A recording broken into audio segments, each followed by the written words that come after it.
Hi guys and welcome back to Zenith Minis. My name is Greg and today we are unboxing Blackstone Fortress, and I can assure you that this box literally has everything. We have Traitor Guard, we have True Scale Heretic Astartes, we have Lindsay Lohan during her troubled years, and we have Yanis Drake, Imperium's biggest hipster. And so Yanis, he's leading his ragtag band of adventurers deep into the Blackstone Vault. He's left all those Primaris lieutenants behind, and he is in search of the hidden vault. And we can only speculate at this stage what is inside the vault. Could it be a ancient Xenos artifact? Could it be a STC? Or could it be a vial of Perturabo's blood, sweat, and tears next to a letter to the Emperor that asks, "Daddy, why don't you love me?" Well, let's find out and answer the question posed by Brad Pitt in Seven. What's in the box? Could it be a severed head? Or could it be a mini fridge? I don't know. Let's check it out.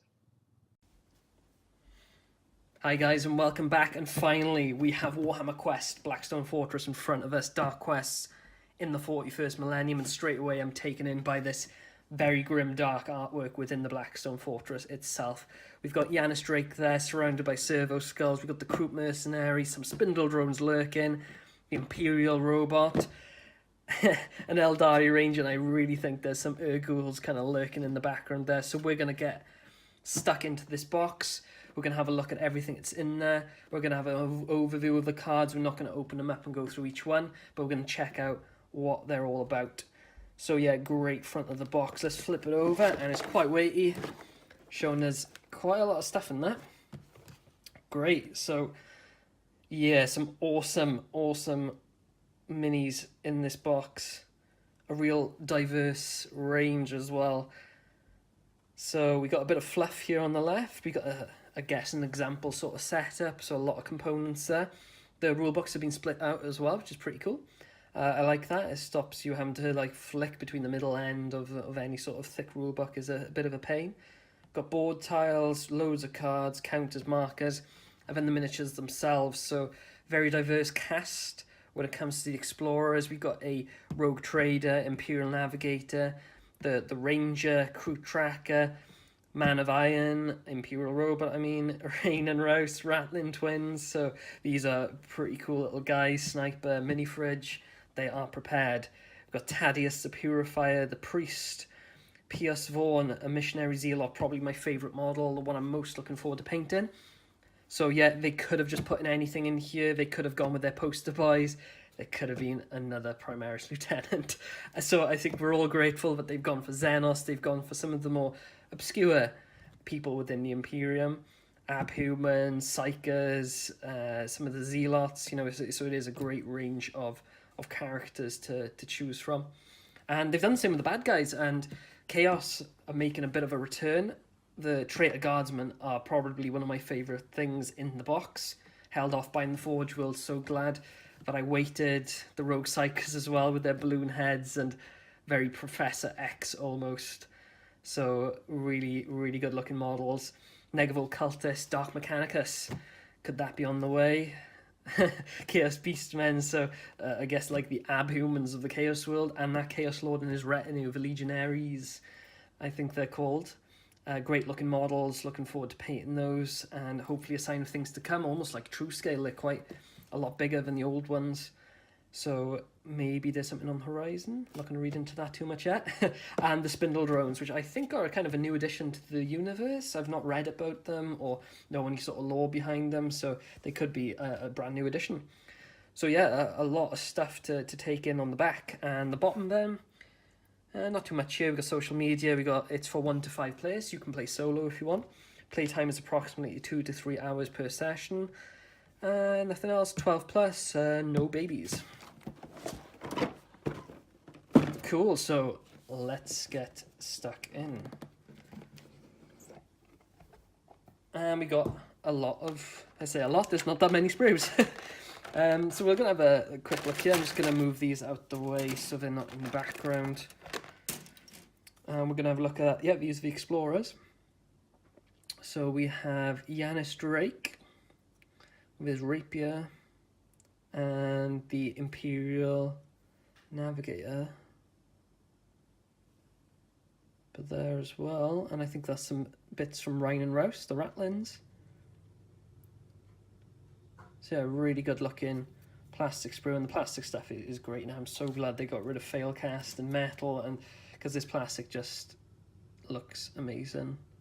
So much detail in each of those. So we got the Imperial Robot, the Eldari Ranger, the Zealot there, and the Kroot. So these are the rest of the Explorers, color coded as well. So they're all push fit, which for a game like this is great because you can just start playing straight away. So this is Obsidious with his plasma pistol and Thunderhammer. So yeah, I think we've all wondered at some point where the Thunderhammers have gone in terms of chaos and some of the other stuff that was present during the Heresy, but never made it to the 40k codexes. And there is a Thunderhammer.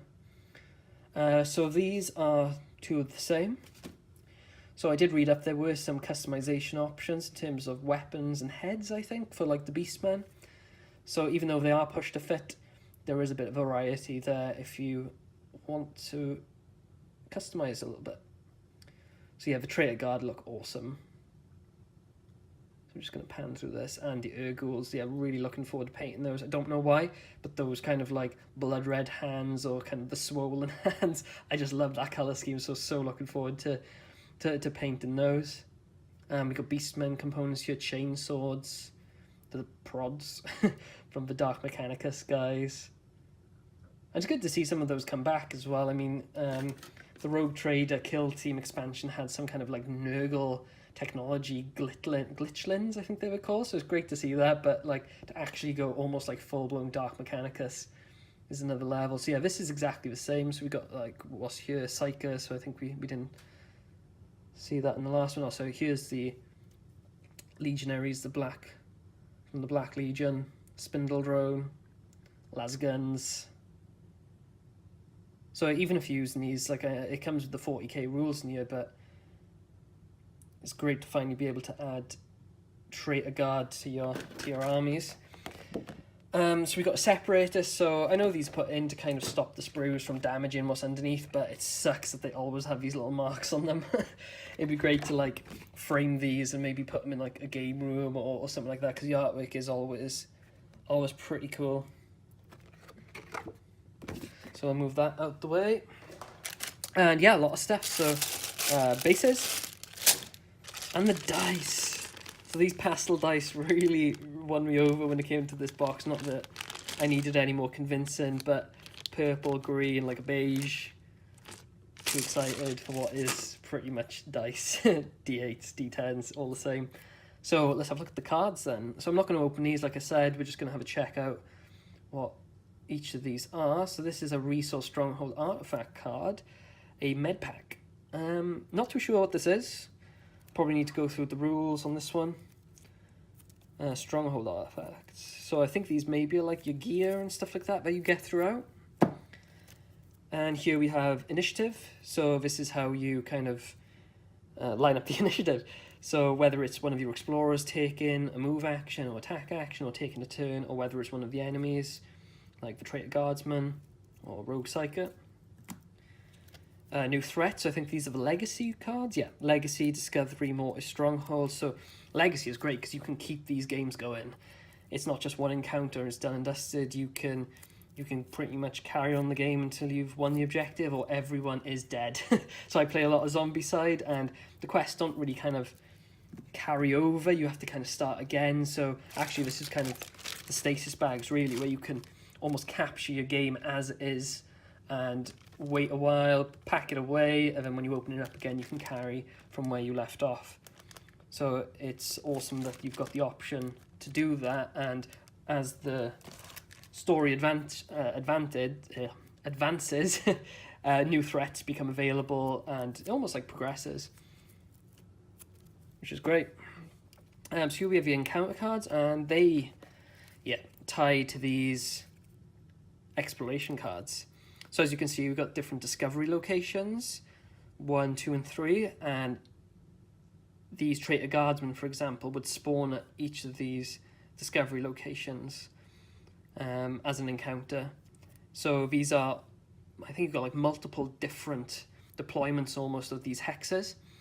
So there's a lot of variation when it comes to like board setup and what comes where. You know, could it be Traitor Guardsmen? Could it be Beastmen? So there's a lot of variety when it comes to what foes you're taking on. And lastly, when it comes to the cards, we have Yanis Drake. So these are the data cards. So on here, we've got a breakdown of what the character is, a picture. We've got the move characteristics, what dice he uses in terms of defense, agility, and vitality. And I'm sure in other videos we'll go through those rules and those cards, so these cards in a little bit more detail. Dice fit in here, and as you take wounds, you get less dice. So it makes sense as it makes it more difficult for your character to carry out actions and tasks. We got a breakdown of the weapon actions, special rules, and secret agendas. You're not just trying to win the game and get in the stronghold and open this mysterious little envelope here. But each of your characters will have a secret agenda that you're trying to achieve throughout your quest within the Blackstone Fortress. On the back here, then, we've got Obsidious Malix, the Chaos Lord, so it must be that there's the bad guys have all their data cards in here as well, and depending on what you roll, depends on what they do, I think. So the operation of the bad guys is entirely played by, I guess, the board, so you don't need a player to take on the role of the bad guys. It's kind of all automated. But if you have got, I think, 5 players, then you can have somebody taking on control of the bad guys, making that a little bit more difficult. So yeah, the mysterious envelope, which I've been dying to know what's in, but I will complete that quest before I open this. So no spoilers, please. Sample chapter, so I really like the lore. Really want to know a bit more about the Blackstone Fortress, so this is probably going to be a purchase for me. So just so I can have an idea a little bit of a bit more about the background, and maybe it'll add a bit more to the kind of the stories that are going on within this game. And finally, we're getting down to the rules. So again, these have been split into different books, and we've got the instructions on the back there. So we'll see how that works rather than having one big rule book. And I think this is the last thing. Nope, we got some baggies here to contain everything in. So yeah, these are the tiles. Never sick of hexes. Play a lot of Underworlds. Love hexes. So I think these operate a bit differently. So you got thick lines here, which I think are indicate that there's like some sort of cover there. It makes it harder to shoot into there. Indicative of cover is what I meant to say. But the artwork even on here is pretty cool.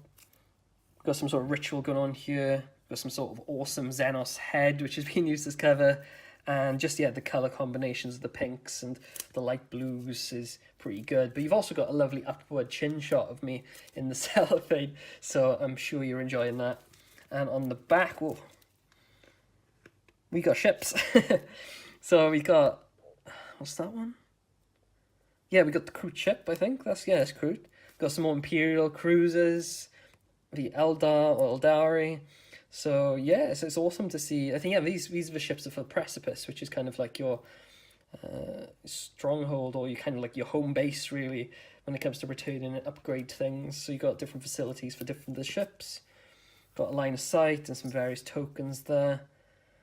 So yeah, all looking awesome.